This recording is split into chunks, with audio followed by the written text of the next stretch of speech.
জয় কৃষ্ণকালী মায়ের জয়, জয় সোনা মায়ের জয়, জয় মঙ্গলা মায়ের জয়।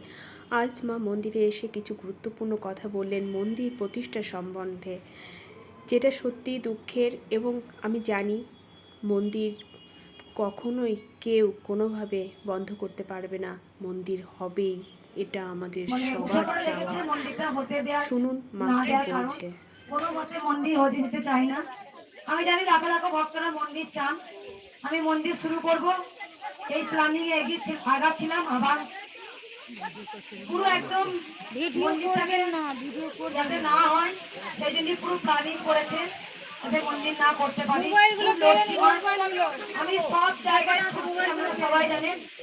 আমি মায়ের গোবিন্দের ওপর ছেড়ে দিয়েছি, যিনি কৃষ্ণ তিনি কানাই, তিনি সব, তিনি কৃষ্ণ তিনি কালী। কারণ মা যদি চায় মন্দির হবে, তার কারোর ক্ষমতা নেই যে মন্দির আটকা হবে। মন্দির হবে, মন্দির মসজিদ আটকানোর কোনো আইন নেই। যদি কেউ আটকাতে আসে, আইনও সেরকম ব্যবস্থা আছে। লাখো লাখো ভক্তরা সাক্ষী দেবে এখানে, তারা মন্দির চায় কি চায় না। মন্দির সবাই চান, মন্দির মসজিদ ভাঙার কোনো আইন নেই। যে অবজেকশন করবে সেরকম আইনও আছে, তাই গোবিন্দের ওপর ছেড়ে দিয়েছি। আমি জানি মন্দির হবেই। এই যে মন্দির আটকানো নিয়ে অনেকের অনেক কিছু অসুবিধা হচ্ছে।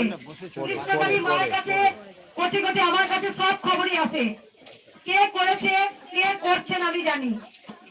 যে কৃষ্ণকালী মা এত জাগ্রত হয়েছে, যে কৃষ্ণকালী মা এত মঙ্গল করছে, সেখানে কৃষ্ণকালী মাকে মুছে ভেঙে গুড়িয়ে ফেলার জন্য বড় বড় চক্রান্ত চলছে।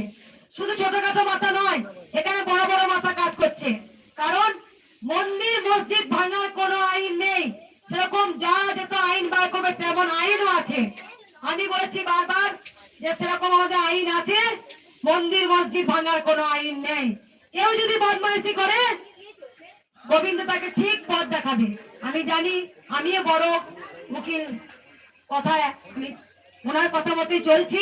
কি করা যায় সেই ব্যবস্থা করা যায়, আমি সেই মতেই পথে হাঁটছি। কালকে একটা খুব আমার কাছে একটা নোটিশ এসছে, দেখি যে মন্দিরটাকে ভাঙতে পারে, মন্দিরকে ভাঙেন। তারপর তো কোটি কোটি সন্তানরা আছে, তারা সবাই বলেছে আমরা সাক্ষী দেব, আমার মন্দির চাই। এখানে আমরা সবাই জানি কিভাবে মন্দিরটাকে ভাঙার চেষ্টা করছে। এখানে আছে কয়েকজনই যারা মায়ের মন্দিরটা, আমি সেই জন্যই কালকে অনেক ছুটেছি, রাত 10টা পর্যন্ত। আমি উকিলের সঙ্গে, যে বড় উকিল ওনার সাথে কথা বলেছি আমি, উনি সব প্রসেস আমাকে বলেছেন। কারণ একটা মন্দির করতে গেলে বড় একটা ভালো উকিল লাগবে আমি জানি। যাই হোক, আমরা সবাই জানেন ট্রাস্টি বোর্ডের কাগজ যাতে হাতে না পায় সেই জন্য আটকে ছিল, কারেন্টটা যাতে না পায় সেই জন্য অনেক কিছু করেছে। আমি অবশ্যই জানি, তার কিছু বলতে চাই না, কে করছে সেটা আমি জানি, আমাকে সমস্ত খবর আছে। আর ভক্তদের আমি কিছু বলবো, আপনারা একটু কষ্ট করুন আমার জন্য। আমি যদি এত কষ্ট করতে পারি, অবশ্যই আপনারা কষ্ট করবেন। কোন ভক্ত মায়ের কাছে উপকার পেয়েছেন? পেয়েছো মা? বলো মা, কি উপকার হয়েছে?